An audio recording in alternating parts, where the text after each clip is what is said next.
Hey, how's it going, people of YouTube? It is the Hoff here, and today I figured I'd do something a little more unique in the card aspect, and that is showing off how my dad stored the baseball cards that he recently gave me.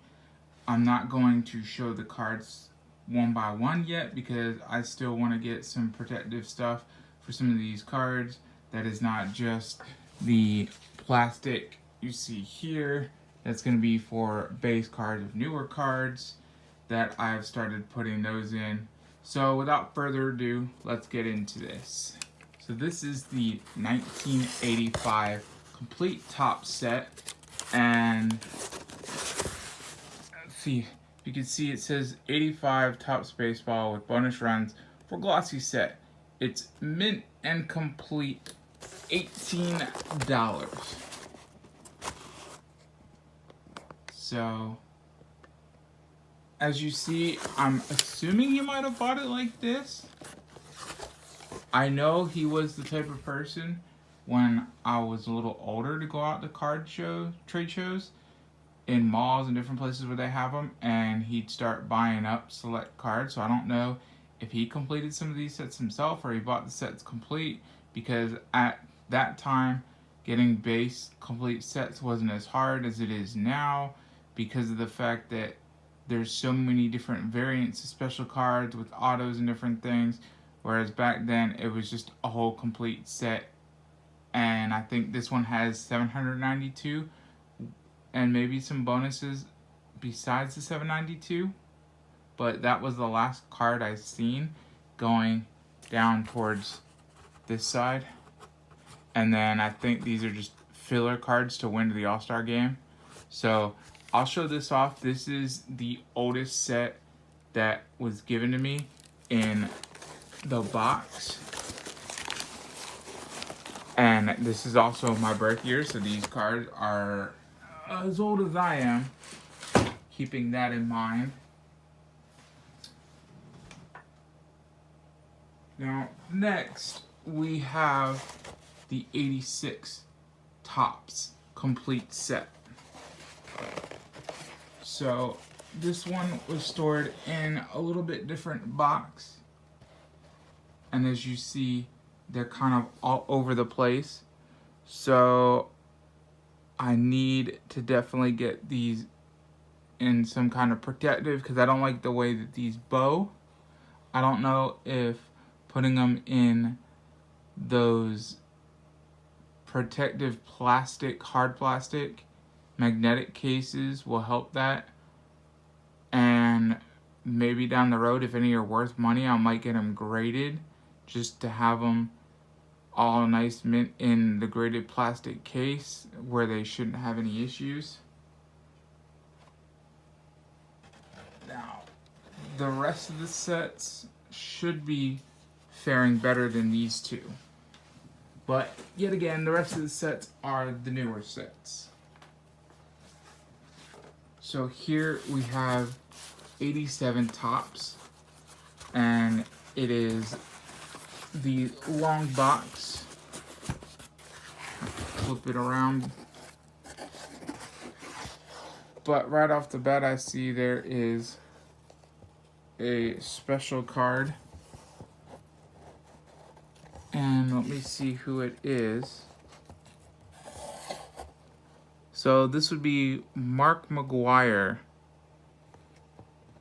I'm not sure exactly why that's in that protection, because if I'm not mistaken, from looking it up, Mark McGwire's rookie year was in 85, and the upper deck Mark McGwire is supposed to be one of the most sought after cards for the Mark McGwire cards.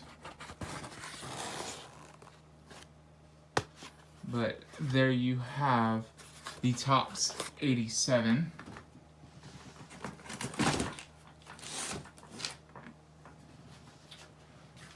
This next one is going to be the Topps 88 set.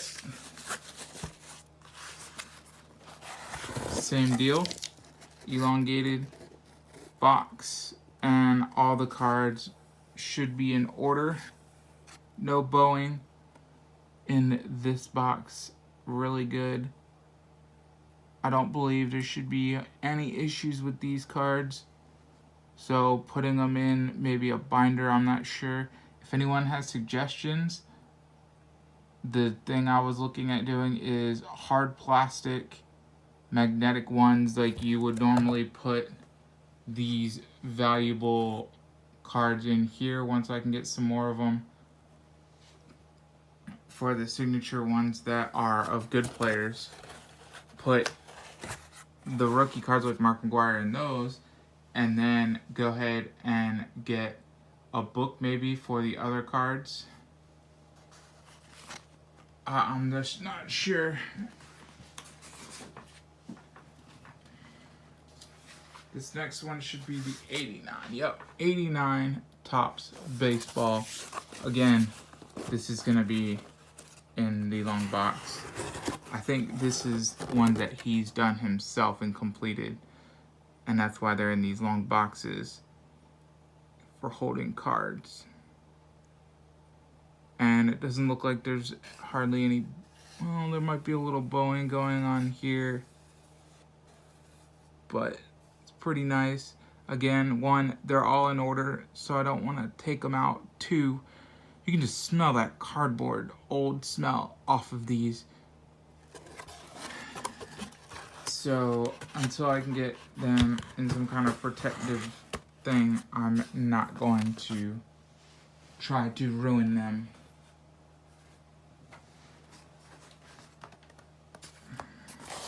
This one's going to be a little different. This is going to be Fleer set from the 90.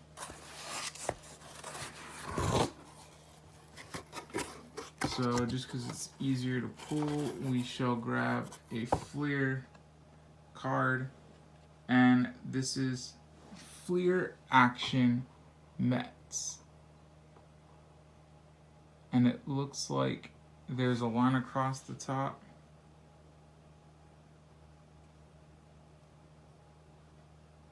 Possibly a sticker, and there's a little bit of baseball trivia on here.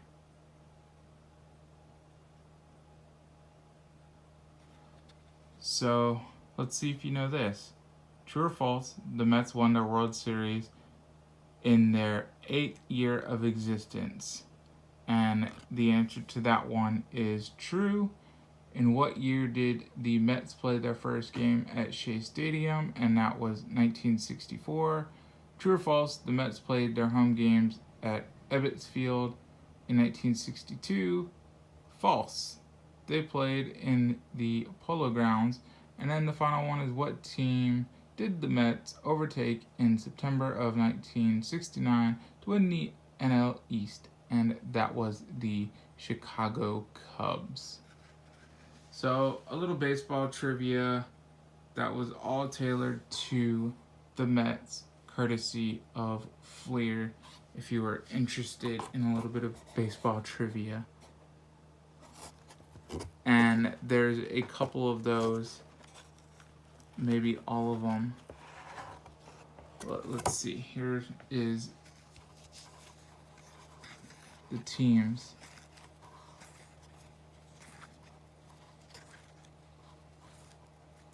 Oh, look at that old Braves logo. Dodgers, Padre, Blue Jays, the A's, the Indians, which I heard they're possibly changing, Rangers, Milwaukee, Boston, Detroit, the Yankees. Kind of get out a little bit more. Minnesota Twins, and the Royals. And each of them have 4-question quiz with the answers upside down.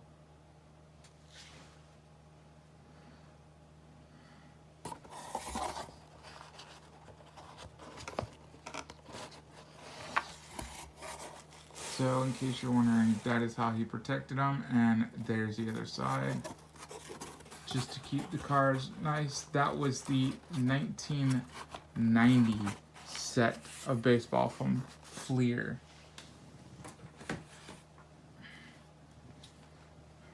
Next, we have the 1991 Topps baseball set. I'm not particularly sure. Maybe I'll have to ask him why he decided to go with Fleer for the 90s over Topps. If somebody else could chime in, or if there was an issue with Topps that year. But here you have it, just for the sake. He put a wad of paper towels there, which looks like it might have created a little bit of bowing action.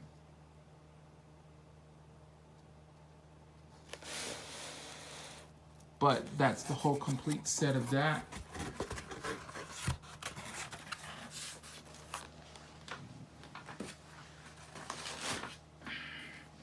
And last but not least, it is the 92 Topps baseball set.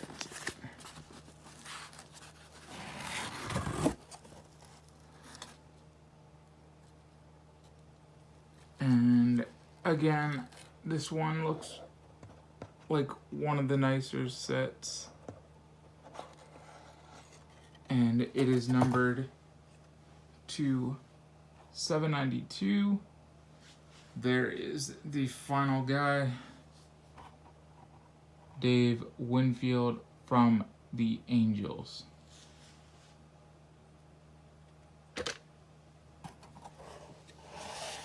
So there you have it, folks. Let me go ahead and stick that last card back in there. That is exactly how my dad stored all of his baseball card complete sets.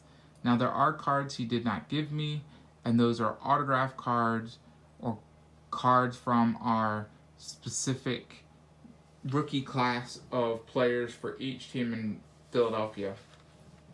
I know he had some hockey cards when it came to the Flyers, such as Eric Lindros, John LeClair, and a few others from that Legion of Doom that was on the Flyers at the time. And then he also had some other cards dealing with the Eagles, as far as Randall Cunningham. I believe there's a Reggie White that might be autographed, and it's a rookie. And there's a few others. I'm not sure of the brand, if it was Topps, Upper Deck, or anything of the sort. But I do know there's some of those, but those are in a binder, and he has them. And I never asked for any of these cards. These are just cards he gave me.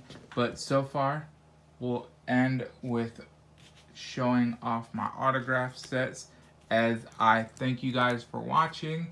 I hope you've enjoyed, and let me know the best ways you think I should protect those cards, because these cards right here are all going to go into the hard magnetic plastic casings just because they're signed. It doesn't matter that so far none of these players are outstanding players yet. And I shall do the same for some of these jersey cards as well.